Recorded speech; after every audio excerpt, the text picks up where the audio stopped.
अस्सलाम वालेकुम।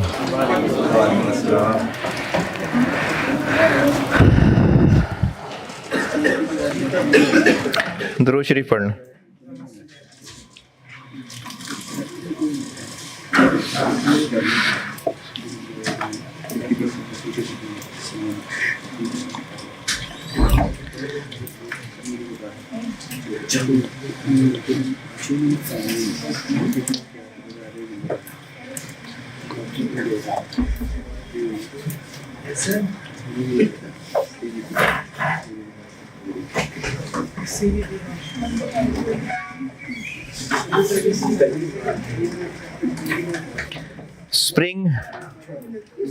Spring 20, question number 7.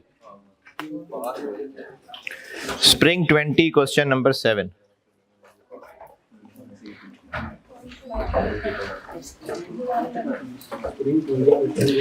Spring 20, question number 7.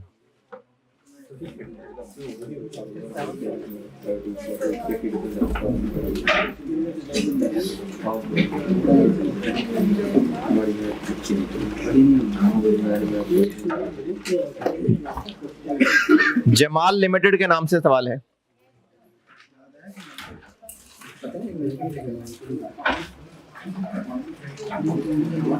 Spring 2020 question number 7 Jamal limited.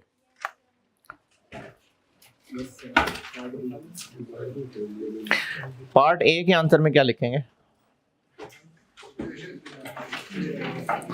क्या situation बतानी? हाँ जी, वही अजम्पशंस ही लिखनी है इसमें। कभी वो लिमिटेशंस की बात कर लेगा वो, लेकिन किस तरह लिखनी है? नेगेटिव करके। सवाल की वर्डिंग दोबारा पढ़ें।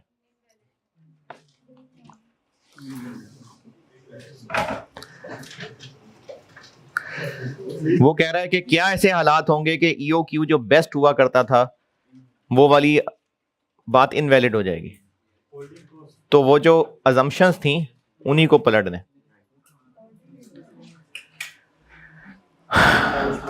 पार्ट बी आप कर रहे हैं अभी 10 मिनट।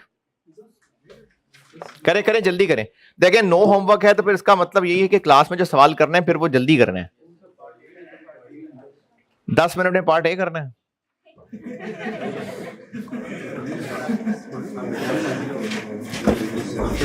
पार्ट बी करिए अभी आप लोग।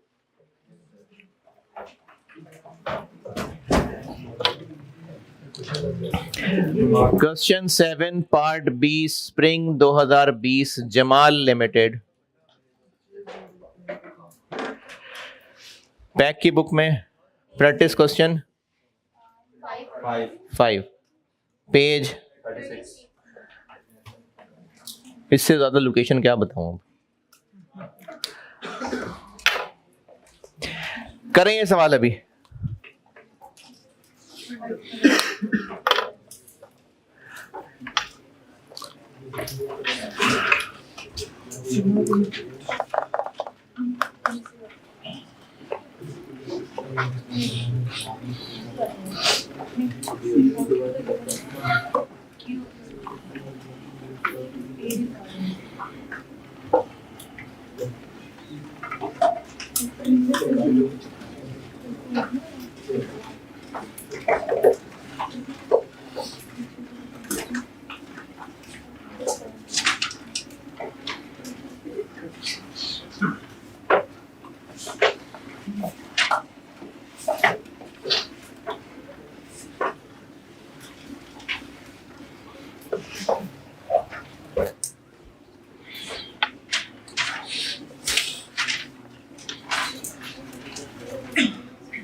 अगर सही नियत से करेंगे ना तो ये वाकई 10 मिनट का सवाल है। स्ट्रेट फॉरवर्ड डाटा है, कोई इसमें गड़बड़ नहीं है।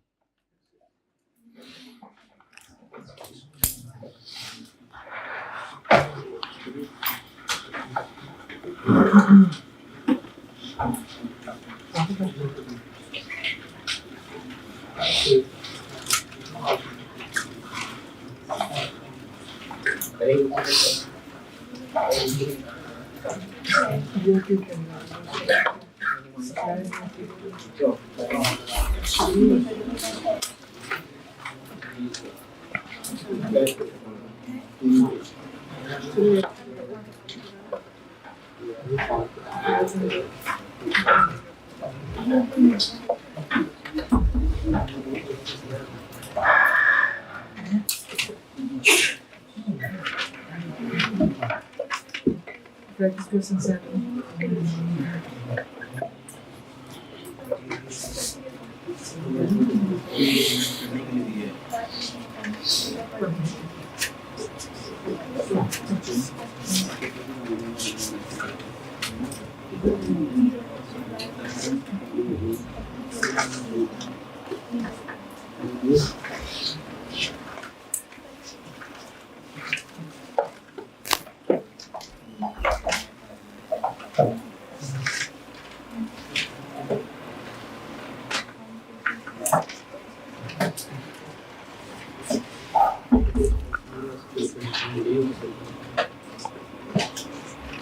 करना क्या है सवाल में? हाँ जी, किन ऑप्शंस को कंपेयर करना है? हाँ जी, ये जो 3 दी हुई हैं, क्योंकि उसने कहा है कि ये जो सप्लायर ने ऑफर की हैं इनमें से कौन सी बेहतर है, तो ये 3 OQ हैं जिस पे सवाल सॉल्व करना है।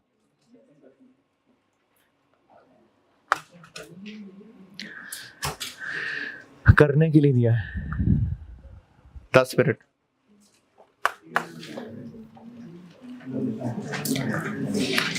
और ये 8 मिनट पुरानी बात। अरे ऐसे ही कह रहा हूँ, करे।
नहीं सर कर रहा हूँ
उसने आगे समझाया तो हुआ है।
दस मिनट हो गए।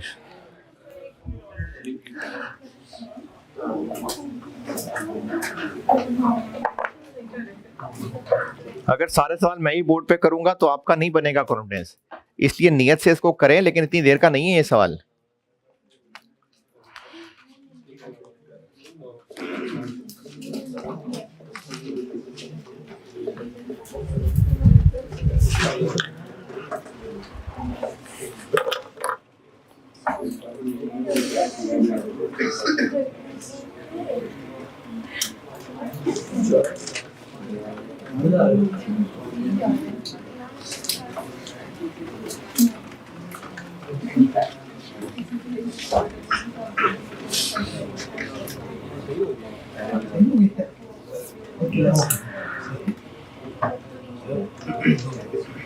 सही हो गया।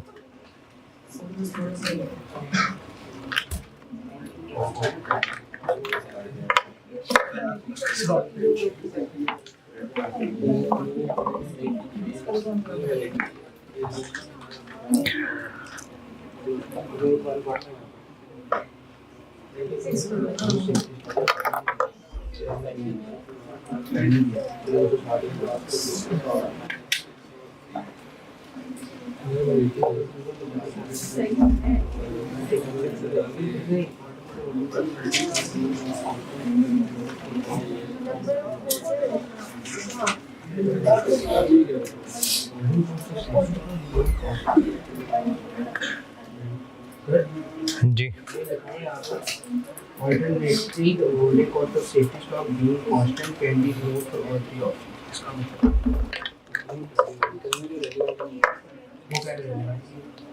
ये कहाँ लिखा हुआ है all three option? can be ignored from all three. Node by pack लिखा हुआ है. क्या लिखा हुआ है? Alternately, the holding cost of safety stock नहीं नहीं being constant. नहीं नहीं नहीं, बिल्कुल ना करें ऐसा, बिल्कुल इग्नोर ना करें। बस भाई बस,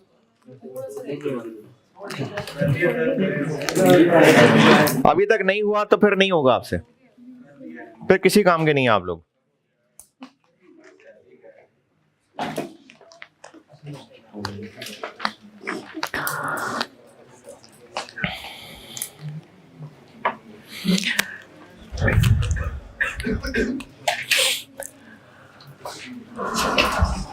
क्या क्या ऑप्शन है?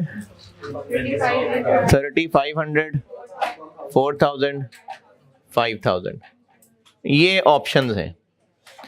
और रुपीस मिलियन, थाउजेंड, कितने की प्राइस है? चलें 1000 में कर लेता हूं। परचेज कॉस्ट लेनी है या नहीं? बिल्कुल, क्योंकि हर ऑप्शन की वो डिफरेंट है। तो टोटल परचेज कॉस्ट के लिए एनुअल डिमांड को मल्टीप्लाई करना पड़ेगा इनकी अपनी अपनी परचेज प्राइस, लेकिन उसके लिए एनुअल डिमांड आपको निकालनी पड़ेगी। एनुअल डिमांड है जो यूनिट्स बताए हुए हैं वो प्रोडक्ट के हैं, जबकि खरीदना है हमने रॉ मटेरियल, तो प्रोडक्ट के यूनिट्स कितने? 19,000। और डीबीओ के लिए T3 का 1 किलो चाहिए, लेकिन ये जो 1 किलो की क्वांटिटी दी हुई है ये 0.95 है, तो 19,000 के लिए 1 kg चाहिए, लेकिन ये ऐसे 20,000 kg, ये एनुअल डिमांड है। इतना निकल आया था? चलो सही है, चलें जी, ये तो बहुत अच्छी बात है, जीरो पे नहीं कॉस्ट फेल होगी कम से कम, बड़ी अचीवमेंट है ये भी। तो 20,000 किलो को हर ऑप्शन की परचेज प्राइस से मल्टीप्लाई करेंगे तो ये बन जाएगा। टोटल ऑर्डर कॉस्ट के लिए, बल्कि चलें इतनी कर ही लिया तो लिख ही देता हूं, 20,000 किलो इनटू इनकी अपनी अपनी प्राइस,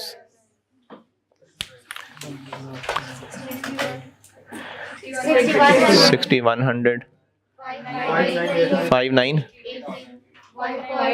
5,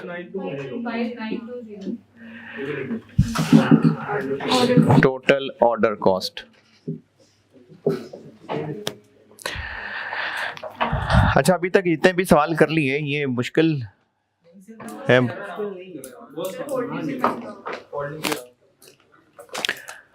ऑर्डर कॉस्ट सवाल में क्या क्या है? एक ही है, कितनी?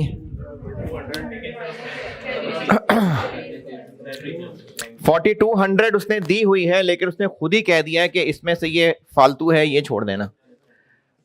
4200 में से 80 निकाल दे, 2420, तो टोटल ऑर्डर कॉस्ट होती है 2420 रुपए into annual demand over OQ।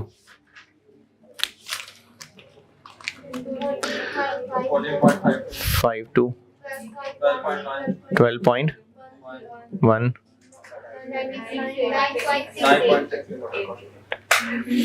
और total holding cost.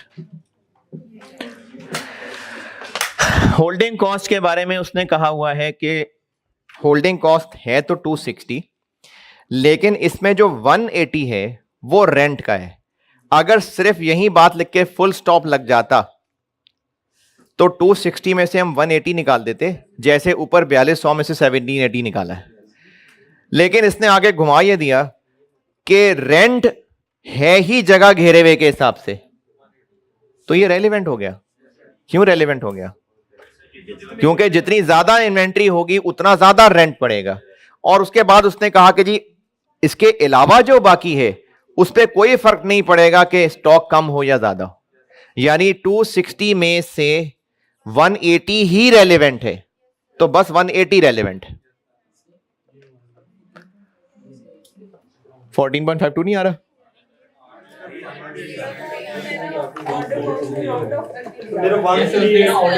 Order cost को राउंड ऑफ,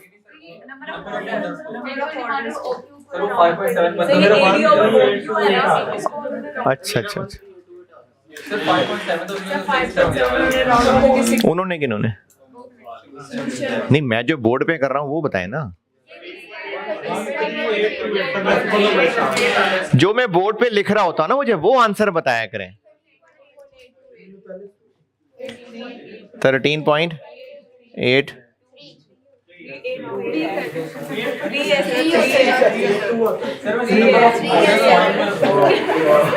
इधर, तो फिर अब मैं वापस कैसे लाऊं?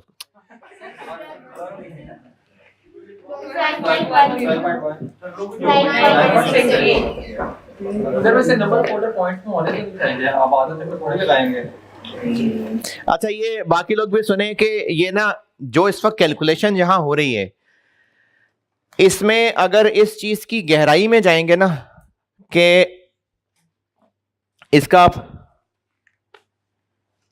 OQ इस वाला 3500 20,000 डिवाइडेड बाय 35 5.71, तो 5.71 ऑर्डर्स कैसे हो सकते हैं? मतलब पांच ऑर्डर दे दिए थे और छठा ऑर्डर अभी दे ही रहे थे। अच्छा ठहरो बाद में बात करता हूं, फोन रख दिया, तो 5.71 ऑर्डर, तो ऑर्डर तो पॉइंट्स में नहीं होंगे, तो ऑर्डर कितने होंगे? 6। तो अब अगर मैं यहां 6 रख लूं तो आंसर चेंज हो जाएगा। इतनी गहराई की इसलिए जरूरत नहीं है क्योंकि अगर 6 रखेंगे तो फिर आपकी एनुअल डिमांड ही गलत रखी हुई है ऊपर।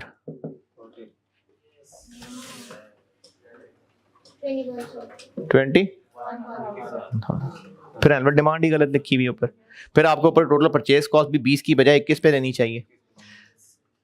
तो इसलिए ये जो पीछे किया हुआ है, ये खैर चलो मैं पैक में खड़ा हूं, लेकिन ये ज्यादा फनकारियां लगा लेते हैं जिन्होंने भी किया है, या आई कैप के सोल्यूशन में भी ज्यादा फनकारियां इस पे लग गई। नंबर ऑफ ऑर्डर्स को राउंड करके क्या तीर मार लिया,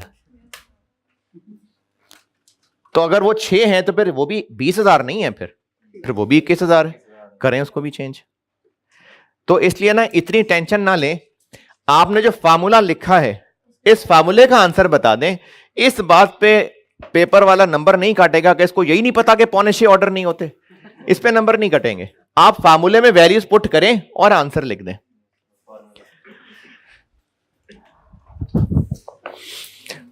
ये सवाल मैंने ऐसे ही दिया था आपको करने के लिए कि चलो जब तक बाकी लोग आए ये आप उतने में हंस खेल के कर ही लेंगे, तो इसलिए टेक्निकली क्लास शुरू हो रही है अब।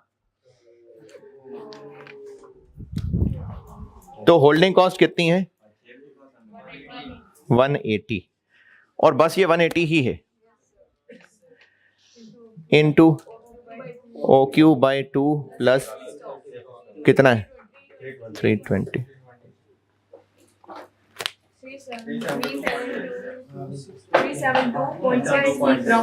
इतनी सारी है? 37.6 30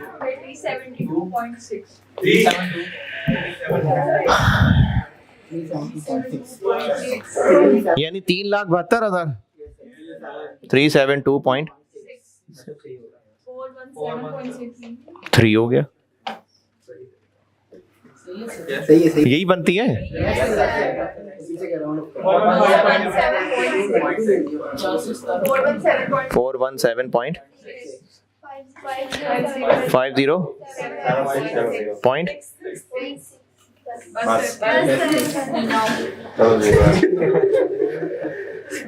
6486 6486 0.4,000. Yes, sir. नहीं.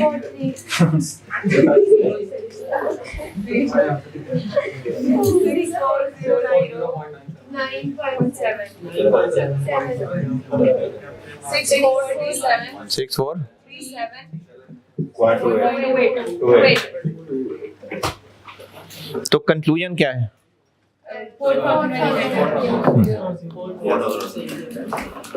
ये 8 नंबर थे जो आपने करने में लगा दिया आधा घंटा तकरीबन।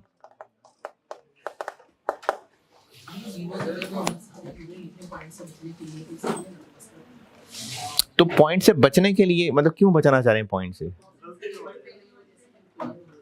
ठीक है ना करें, अगर आपको ये राउंड करने में मुश्किल है, मतलब थाउजेंड्स में नहीं लिखना, पूरी पूरी फिगर लिख लें। ये क्या हो गया?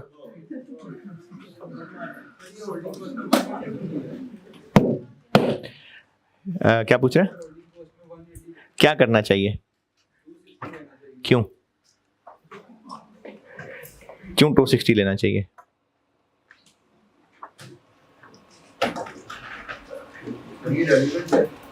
क्यों पूछ रहा हूं ना, क्यों? वो आगे अंग्रेजी लिखी है ना, उसको पढ़ें, देखें क्यों रेलिवेंट लग रहा है आपको। रेंट रेलिवेंट है, 180 रेलिवेंट है ना, और बाकी पढ़ो ना बेटे, अगला लाइन पढ़ो।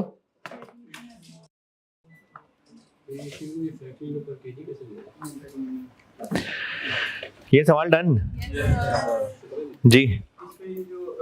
पॉइंट है ऑर्डर कॉस्ट वाला, उसमें उन्होंने स्टाफ की सैलरी को ऑर्डर से लिंक किया हुआ है। मतलब ऑर्डर से कब लिंक किया हुआ है?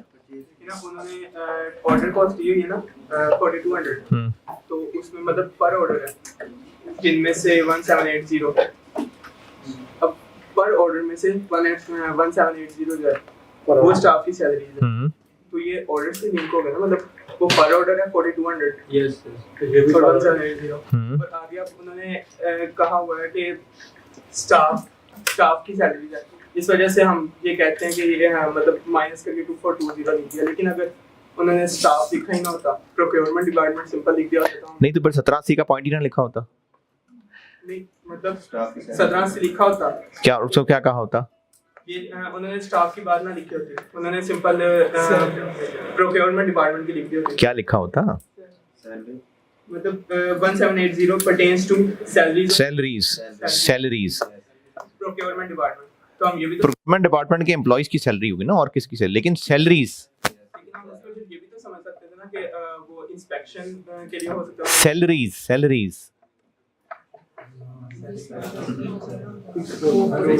सैलरी का तो वर्ड ही बहुत स्पेसिफिक है, जो कि एक मंथली फिगर को कहते हैं।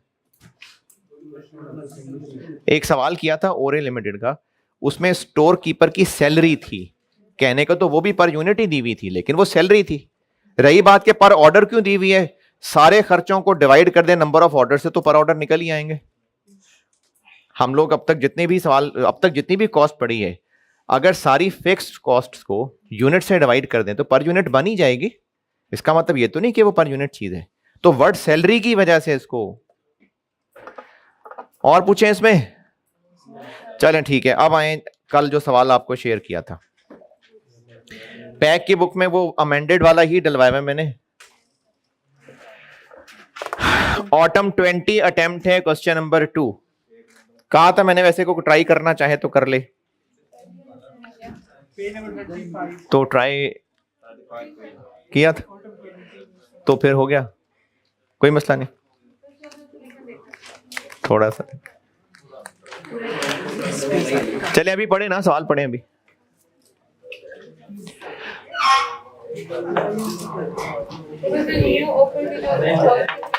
कर लें अभी सारे सवाल पढ़ लें, सवाल पढ़ लें।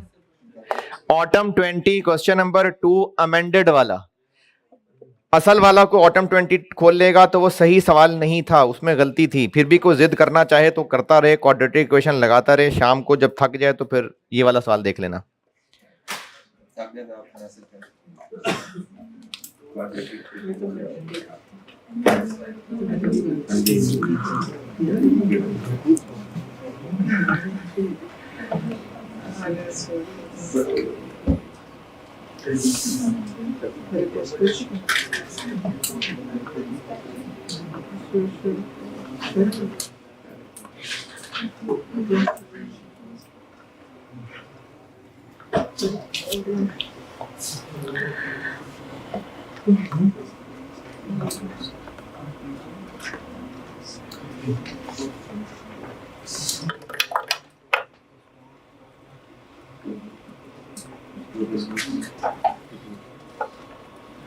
Yes.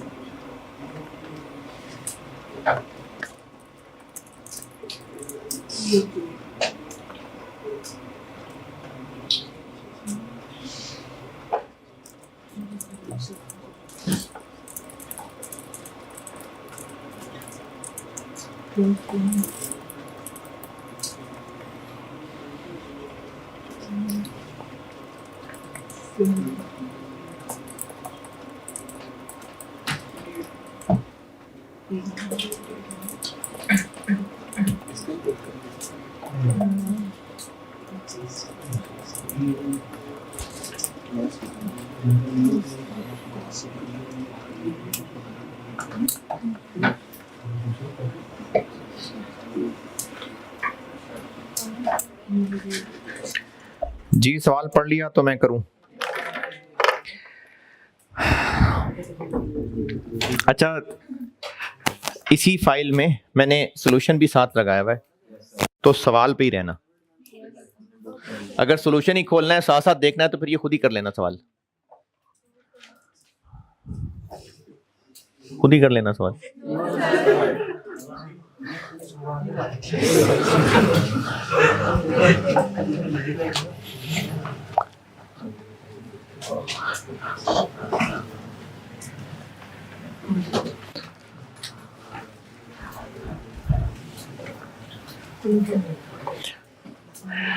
अच्छा, पैक की बुक में ना कुछ सवालों में इसी चैप्टर के कहीं ना कहीं नोट लिखा मिलेगा कि सेफ्टी स्टॉक को इग्नोर कर सकते थे। इसके भी सॉल्यूशन में आप देख लें, लिखा हुआ था ये जो अभी पहले किया है। पैक के सॉल्यूशन में कोई नोट किसी ना किसी सवाल में लिखा होगा कि सेफ्टी स्टॉक, और ये नहीं कह रहा जो भी किया उसकी बात कर रहा हूं, जो अभी किया है ना उसका कह रहा हूं। है क्या वजह? इग्नोर करने की रीजन ये है कि तीनों में सेफ्टी स्टॉक उतना ही है, तो तीनों में से निकाल देंगे तो डिसीजन तो चेंज नहीं होगा ना।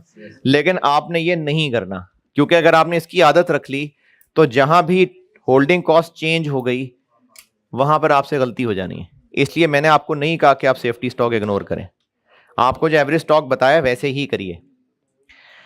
सवाल पढ़ लें तो मैं करूं शुरू क्लास। सवाल पढ़ लें तो मैं क्लास शुरू करता हूं।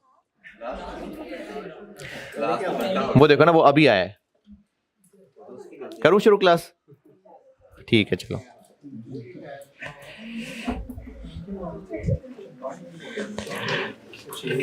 पढ़ लिया?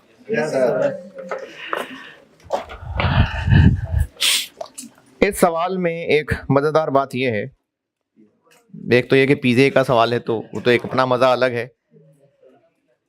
हैं? मैं खिलाने लगा पिज़्ज़ा, ये क्या सवाल? अच्छा है ना। हाँ, और उसमें इंपोर्टेड चीज है बड़ी प्रीमियम क्वालिटी की।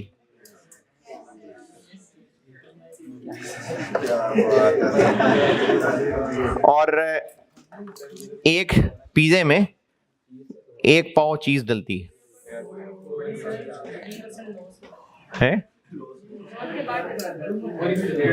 तो डीप पैन कर लें या थिन क्रस्ट कर लें? हैं? थिन क्रस्ट कर लें। और कुछ चीज एक्स्ट्रा डालनी है किसी ने? सबने एक ही पिज्जा खाना है? पॉज करें यार, पिज्जा तो मंगवाए ना। पॉज करें।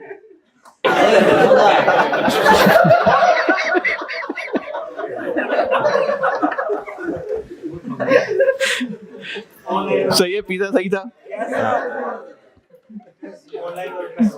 आपको नहीं मिले 2 पीस? ठहरो यार, पॉज करो यार।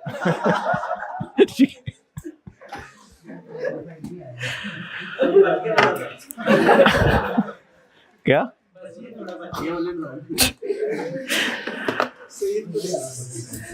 अच्छा, इसमें एक डिफरेंट बात यह है जो इससे पहले किसी सवाल में नहीं थी और उस तरह से स्टूडेंट ने सोचा भी नहीं होता, बड़ा अच्छा पॉइंट था।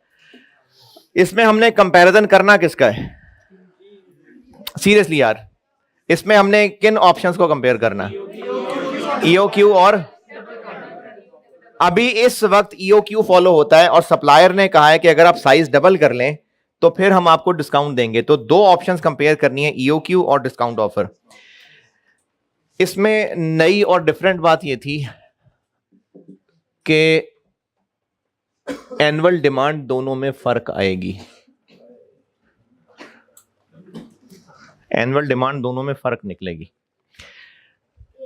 चले करते हैं, क्योंकि अगर OQ चेंज होगा ना तो रेफ्रिजरेशन में लॉस चेंज हो जाएगा और जब उस डिफरेंट से ग्रॉस करेंगे तो एनुअल डिमांड फर्क निकलेगी।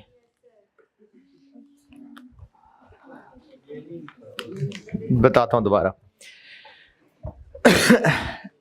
अभी इस वक्त हम EOQ फॉलो करते हैं और अभी इस वक्त EOQ फॉलो करते हैं और अभी इस वक्त 3% लॉस हुआ करता है। टोटल पिज़्ज़े बनते कितने हैं? 4850 पर week.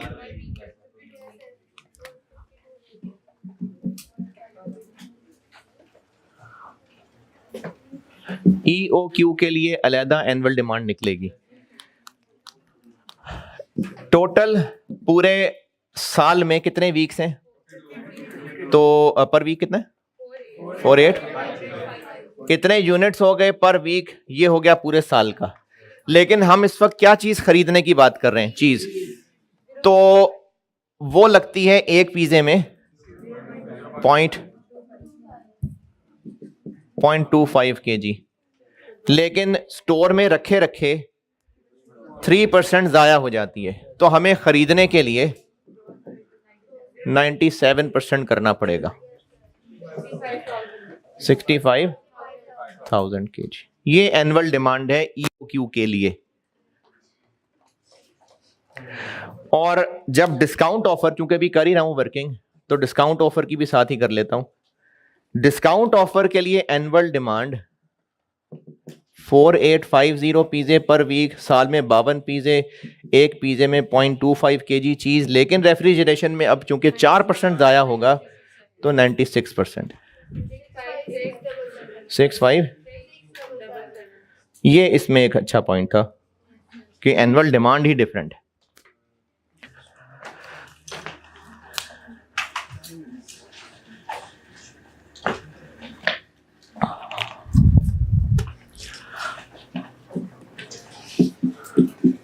Order cost, order cost भी चेंज हो जाएगी या सेम रहेगी?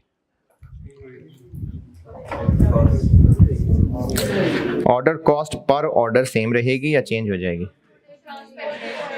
ट्रांसपोर्टेशन चेंज हो जाएगी। ये मेरा ख्याल है कल परसों शायद मैंने बात की थी कि अगर OQ बड़ा करने से हो सकता है कि ट्रक चेंज करना पड़े, तो ट्रांसपोर्टेशन कॉस्ट फर्क हो सकती है। तो ये इन्होंने कहा है कि OQ चेंज करेंगे तो ट्रांसपोर्टेशन भी चेंज हो जाएगी, इसलिए ऑर्डर कॉस्ट भी दोनों के लिए अलग अलग निकलेगी। अभी इस वक्त ऑर्डर कॉस्ट क्या क्या है? सवाल के शुरू से देखें।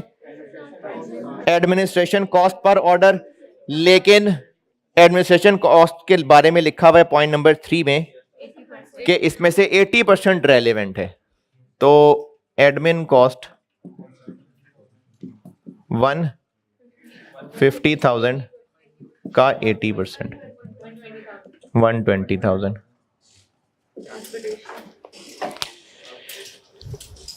दूसरा है ट्रांसपोर्टेशन कॉस्ट पर ऑर्डर, ये अभी इस वक्त इतनी है 22,500। और कोई ऑर्डर कॉस्ट? क्वालिटी इंस्पेक्शन पर ऑर्डर 20,000। और कोई ऑर्डर कॉस्ट? बस, तो ये बन जाएगी 162,500। और अभी कर ही रहे हैं वर्किंग, तो डिस्काउंट ऑफर की भी अभी कर लेते हैं। डिस्काउंट ऑफर वाले पे फर्क क्या पड़ेगा? एडमिन कॉस्ट सेम रहेगी, ट्रांसपोर्टेशन कितनी महंगी हो जाएगी? 50% महंगी हो जाएगी। यानी ये जो अभी 22,500 है इसको 1.5 कर देते हैं।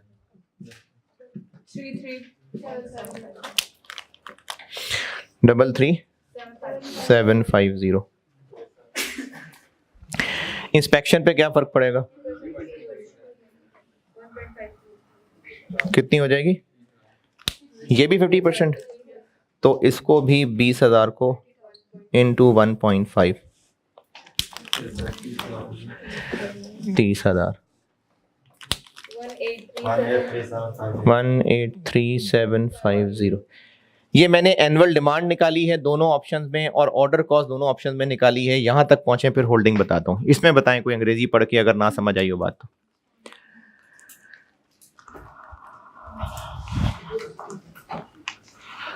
जितनी सवाल में अंग्रेजी लिखी हुई है आपको भी उसका मतलब यही समझ आना चाहिए जो किया है।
हाँ जी, ऑर्डर कॉस्ट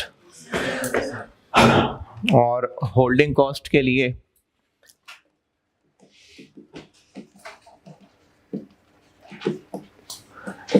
EOQ यानी जो अभी काम चल रहा है उसके लिए होल्डिंग कॉस्ट सवाल में क्या क्या है? रेफ्रिजरेशन है। रेफ्रिजरेशन कितनी है? 250 पर केजी पर। बाय डिफॉल्ट पर ईयर ही होती है। होल्डिंग कॉस्ट अगर पर यूनिट बताई है ना बस, तो बाय डिफॉल्ट पर ईयर ही है। और क्या होल्डिंग कॉस्ट सवाल में? Warehousing. और इसमें भी उन्होंने कहा कि ये सारी रेलिवेंट नहीं है। कितनी दी हुई है? 68 है और इसका 50% रेलिवेंट है 34। और इंटरेस्ट है। इंटरेस्ट लगना है परचेज प्राइस पे और परचेज प्राइस है 1200 का 1.5% पर मंथ। 216 पॉइंट के बस 500। तो मैंने ही कर दिया सारा सवाल, कोई बात नहीं।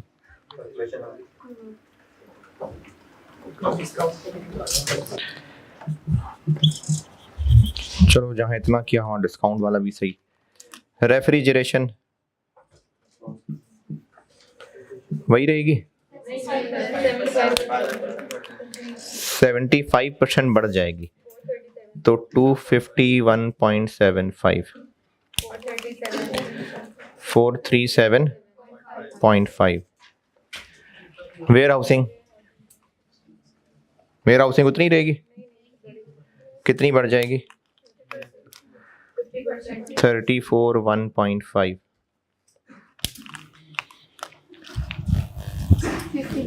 51। और इंटरेस्ट अब इस प्राइस पे लगेगा तो 1200 कितना डिस्काउंट है?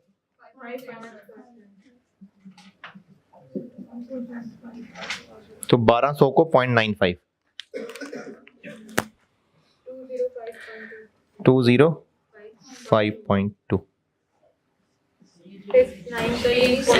693.7। अब इनसे EOQ निकलेगा, वो एक ऑप्शन, और उसी को डबल करके दूसरी ऑप्शन, और फिर अकॉर्डिंगली वो परचेज कॉस्ट और ऑर्डर कॉस्ट और होल्डिंग कॉस्ट निकलेंगे, लेकिन अपनी अपनी एनुअल डिमांड से।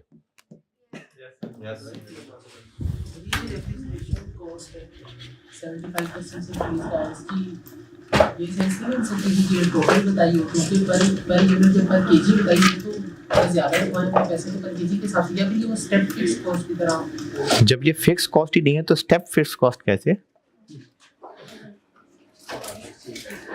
रेफ्रिजरेशन कॉस्ट नहीं, आप वेयर हाउसिंग कॉस्ट कह रहे हैं?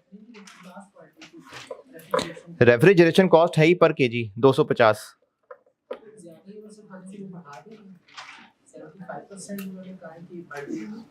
क्योंकि हमें हो सकता है डिफरेंट रेफ्रिजरेटर में रखना पड़ता हो। अब एक ज़्यादा हैवी वाला रेफ्रिजरेटर चाहिए होगा।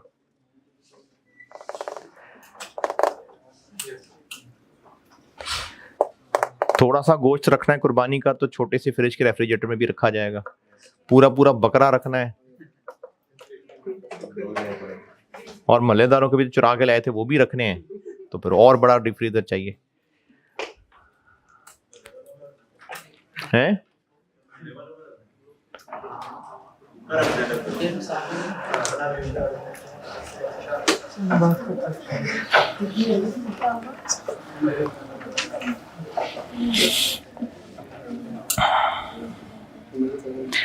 नहीं, बस छुट्टी का एक सवाल है अभी, और एक सवाल।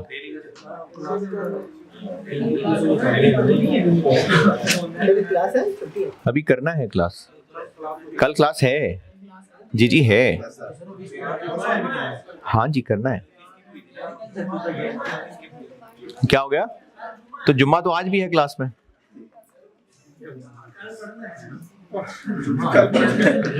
है वो स्टूडेंट का नाम जुम्मा है ना।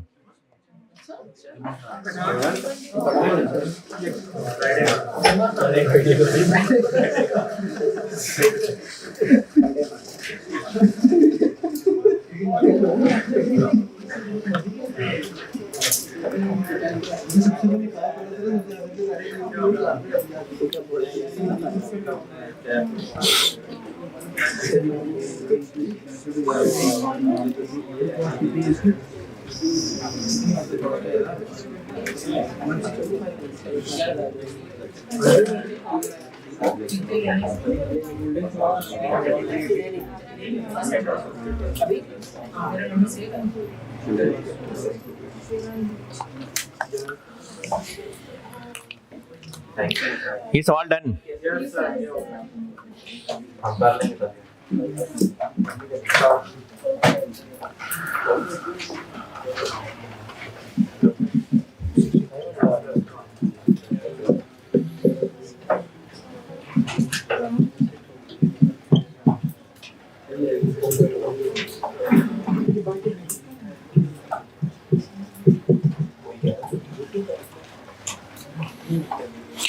ये ना चीज़ें खरीदने से रिलेटेड ये कुछ टर्म्स इस्तेमाल हो सकती हैं, नहीं होनी चाहिए, वैसे एक दफ़ा हुई हैं इसलिए बता रहा हूँ।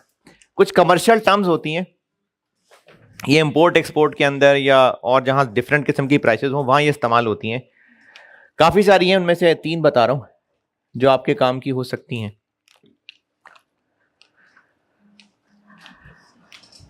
ये नाम सिर्फ इसलिए बता रहा हूँ कि ये इस्तेमाल हो सकते हैं सवालों में, तो आपको पता हो इनका मतलब क्या है, ये बता रहा हूँ बस।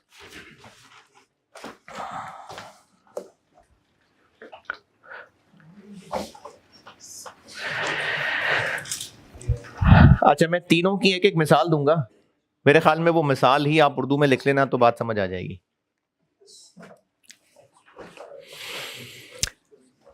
अगर हमने कोई भी प्रोडक्ट जो भी खरीद रहे हैं किसी और शहर से खरीदना है, और वो सप्लायर कहता है कि आपको ही यहाँ आना पड़ेगा, हमारे स्टोर तक आना पड़ेगा, तो आपको हम 200 रुपये का यूनिट चार्ज करेंगे। अब उसको आपने खुद लेके जाना है, आपका मसला है, आपको हमारे स्टोर तक खुद आना पड़ेगा, 200 रुपये प्राइस चार्ज करेंगे। इस प्राइस को कहते हैं एक्स वर्क्स प्राइस।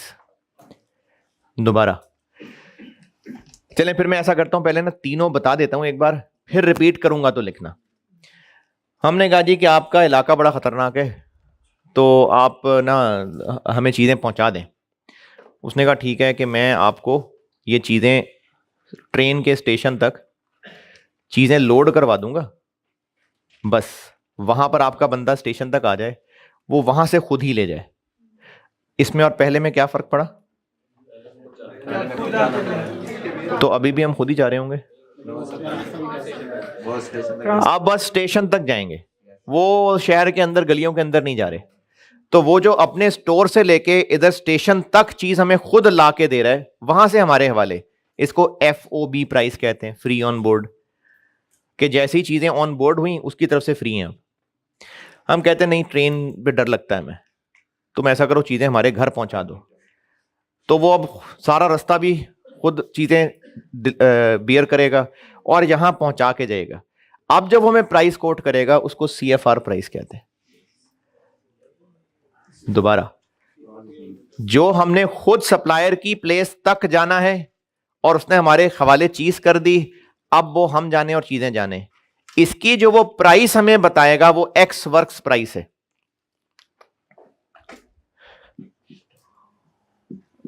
ये सप्लायर की दुकान है, ये खतरों भरा इलाका है, ये पोर्ट आ गई, पोर्ट स्टेशन कुछ भी, ये सारा उस ट्रेन का, जहाज का, हवाई जहाज का रास्ता है, ये हमारे इलाके का पोर्ट आ गया, और ये बायर की जगह आ गई। अगर सप्लायर कहेगा कि यहां खुद आओ, यहां से चीजें तुमने लेके जानी है, तो मैं तुम्हें उसके पैसे चार्ज करूंगा 200। हाँ, अगर तुम्हें चीजें यहां छोड़ दी हैं मैंने, तो मैं इसके तुम्हें पैसे 200 नहीं 240 चार्ज करूंगा। और अगर ये सारा रास्ता भी मैंने ही तय करना है, तो मैं इसके फिर 300 चार्ज करूंगा। है? आपने शॉप से कभी कोई चीज खरीदी है, उठाई है हमेशा? खरीदी है शॉप से कोई चीज? शॉप से कोई चीज खरीदी है तो चल के भी जा रहे हैं, उसको को मैं पैसे भी दूं तुम्हें, मैं चल के भी आया हूं, तो परचेज प्राइस तो देनी पड़ेगी ना। हाँ जी भाई, प्रोडक्ट की प्राइस ही बता रहा हूं ना।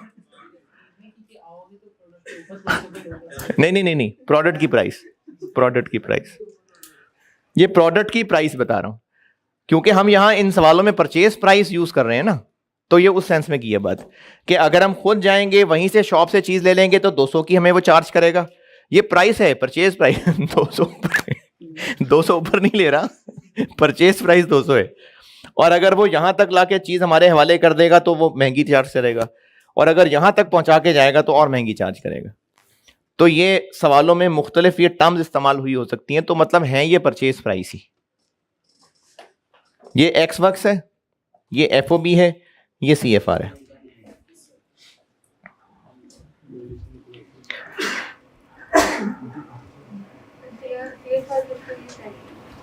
Cost and freight, cost and freight, यानी पैसे भी, प्राइस तो है ही है, फ्रेट भी हम आपसे ले रहे हैं। C&F भी कहते हैं इसको, C&F।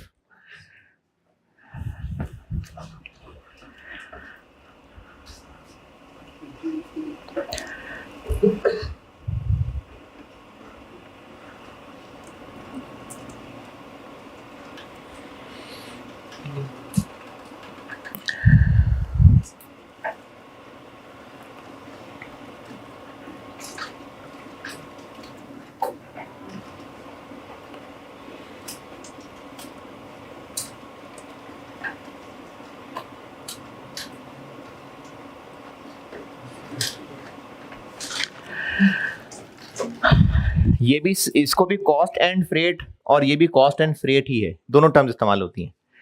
FOB है फ्री ऑन बोर्ड।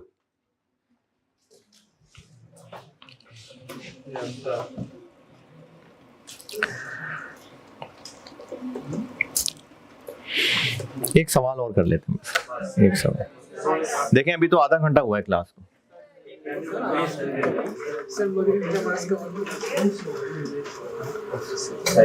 एक छोटा सा सवाल।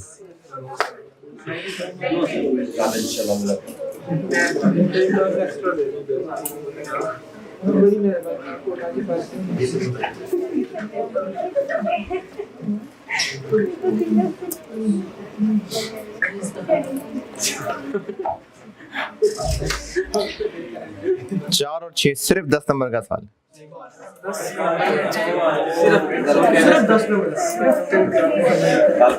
देखें, आप होमवर्क फिर नहीं करते ना, चूंकि तो फिर मुनासिब नहीं है। मैं आपको जब कहा होमवर्क नहीं देना तो फिर क्लास में ही करना पड़ेगा।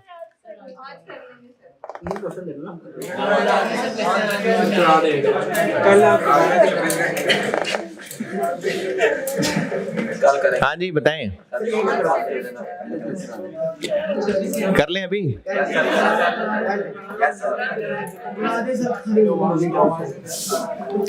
Spring 17 question number 2। चले मैं कर देता हूं बोर्ड पे, मैं कर देता हूं ना, आप जिसने जाना चला जाए वो। कह रहा हूं ना, जिसने जाना चला जाए, करने के बाद देख लेना वीडियो लगा के। भाई आपको नहीं जबरदस्ती कह रहा ना, मैं बोर्ड पे कर देता हूं, जिसने जाना है घर ट्राई कर ले, खुद उसके बाद देख लेना, इसमें से कौन सी बात है? समझ नहीं आई? नहीं ना, होमवर्क कर रहे हैं ना, कर लेना होमवर्क। Spring 2017 question number 2। अरे आप शर्मा रहे हैं, उठ ही नहीं जा रहे आप। मैंने कहा चले जाएं, कोई मसला नहीं है, जिससे जाके खुद करना है वो खुद कर ले। चलो नहीं देखता मैं नहीं देखता।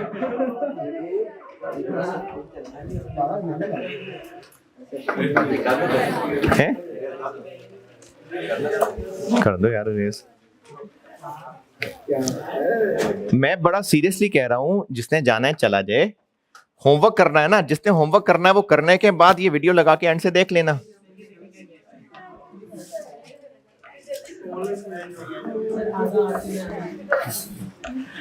चले सवाल तो बहरहाल पढ़ना ही पड़ेगा ना। Spring 17 question number 2, aroma herbs AH है जी। क्या हो गया? समझ नहीं आ रही?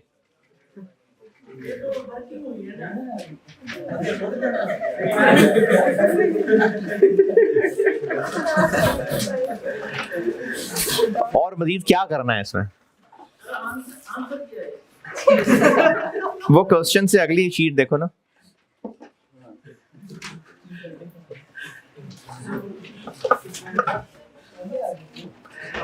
जी बुक में है।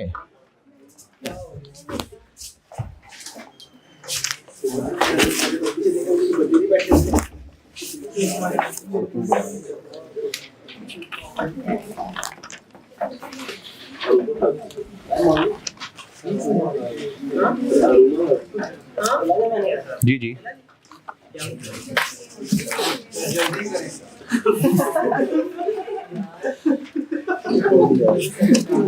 यार, जिसने जाना है ना वो चला जाए।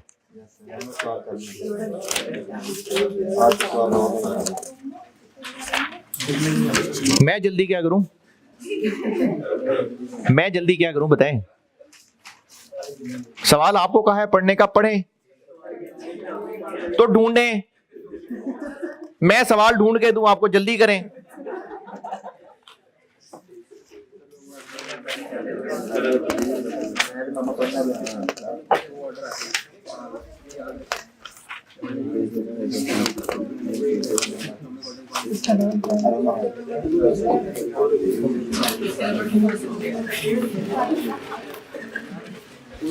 कहाँ क्वेश्चन 2 है? जबरदस्त यार, कैसे ढूंढा? मैं तो इतने अरसे से जब से पढ़ा रहा हूं ढूंढ रहा हूं, मुझे स्प्रिंग 17 में मिल नहीं रहा था ये। सर बफर स्टॉक और सेफ्टी स्टॉक है। जी एक ही बात है, ये भी पढ़ाना है इस चैप्टर में आगे। बेटे वो लाइट बंद करना। और नहीं, आखिरी वाला खोल दे। काफी काफी काफी काफी।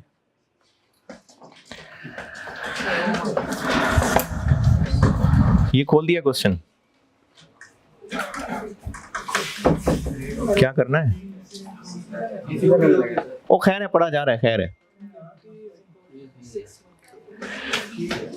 ठीक है ठीक है, खैर है।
अभी इस वक्त OQ क्या है?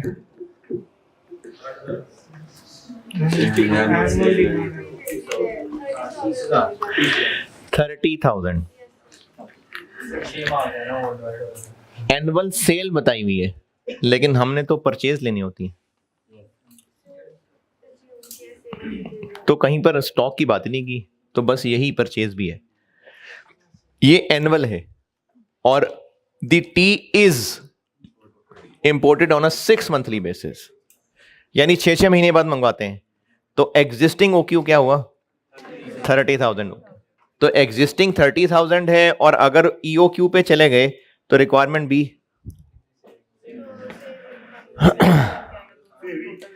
यानी किनको कंपेयर करना है?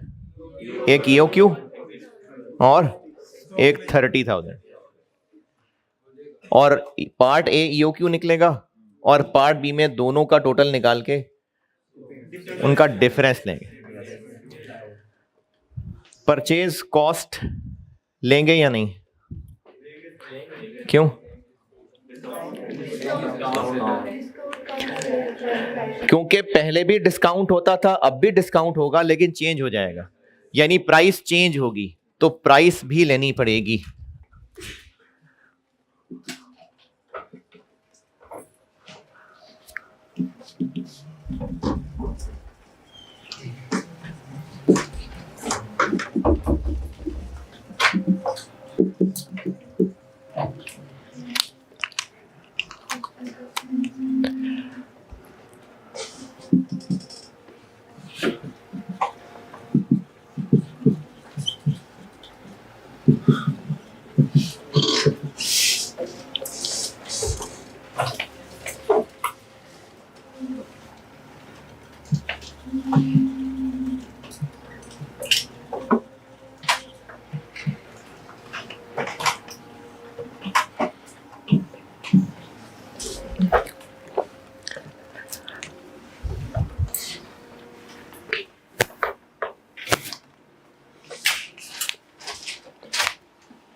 Purchase cost price plus non refundable taxi duties, price कितनी है? 900। ये 900 है कि ये 900 है? ये 900 है और ये 100 रुपए के बाद 900 है। कैसे? क्योंकि ये 10% डिस्काउंट के बाद है, वो 10% डिस्काउंट जो अभी मिला करता है। अगर ईओक्यू पे शिफ्ट हो गए, किसका 8%? 1000 का। तो ईओक्यू पे चले गए तो ये 1000 पे 80 रुपए डिस्काउंट मिला करेगा। ये है पॉइंट नंबर 2 की पहली लाइन और पॉइंट नंबर 3 का मतलब। और कस्टम ड्यूटी लेनी है या सेल्स टैक्स भी लेना है?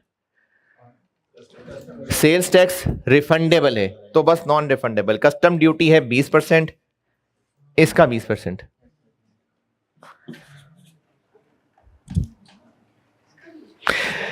इसका 20% किसका? जब सप्लायर हमें बेच ही इतने की रहा है तो इसी का ही होगा ना। वो 10,000 प्राइस बता के मैं 500 की बेच दे तो हम तो 500 की खरीद रहे हैं ना, तो इसके ऊपर ड्यूटी लगेगी। उधर कितनी? 184। 1080।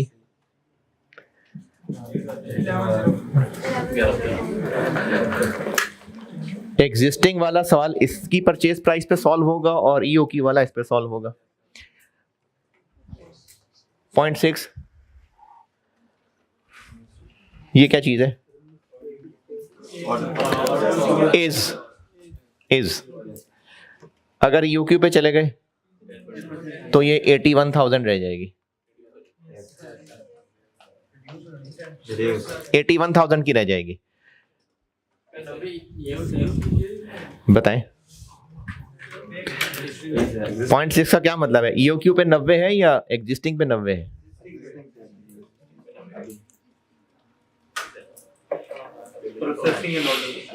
हाँ जी है, कंफर्म है कि हाँ अगर ईओक्यू कम आएगा तो ही परचेज होगा। अच्छा, ये पॉइंट नंबर 6 में लिखा हुआ है कि अगर purchase order number of order ज्यादा होंगे तो कॉस्ट कम होगी। तो ईओक्यू पे चलेगा तो नंबर ऑफ ऑर्डर ज्यादा हो जाएंगे? डिपेंड करेगा आपके सवाल पढ़ने पे।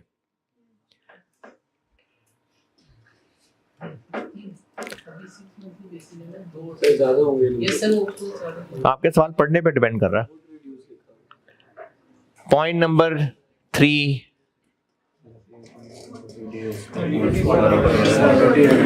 यानी ईओक्यू का आंसर 30,000 से कम ही है। तो कम है तो नंबर ऑफ ऑर्डर्स बढ़ेंगे, इसलिए वो कह रहा है कि चूंकि नंबर ऑफ ऑर्डर्स बढ़ेंगे तो पर ऑर्डर कॉस्ट 90 की बजाय 81 रह जाएगी। होल्डिंग कॉस्ट क्या क्या है?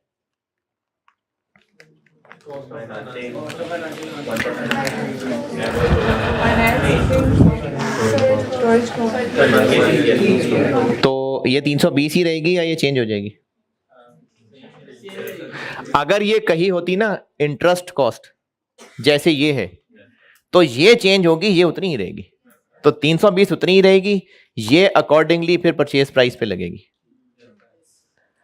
ये 1% इस पे लगेगी ईओक्यू के लिए और एग्जिस्टिंग के लिए, और ईओक्यू के लिए इस पे लगेगी।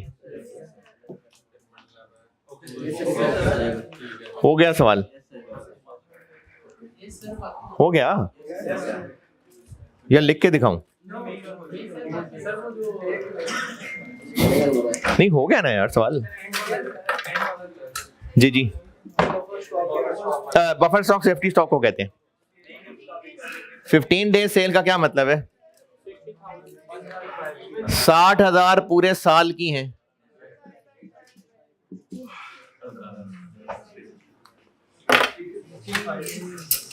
तो 65 लिख लें।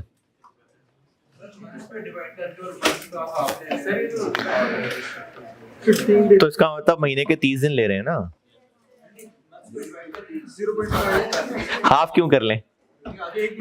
कहाँ लिखा आधा महीना?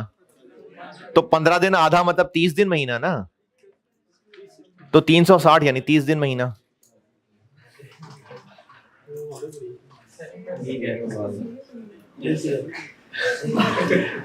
एक महीने में 30 दिन, साल में कितने? 360। सवाल हो गया, डन जी। OQ डन, OQ खत्म है। हाँ ठीक है ठीक है ठीक है जी। ये वाला स्प्रिंग 17 पूरा पेपर ही सेंड होगा, यानी स्प्रिंग 17 में CVP कहा था मैंने। जितना किया अभी चैप्टर ही कंप्लीट नहीं किया तो टेस्ट कंप्लीट कैसे होगा यार? अभी तो है इन्वेंटरी मैनेजमेंट नहीं खत्म। इन्वेंटरी मैनेजमेंट के 2 हिस्से किए थे मैंने, पहला हिस्सा खत्म हुआ है अभी। हाँ जी, इन्वेंटरी लेवल्स करूंगा।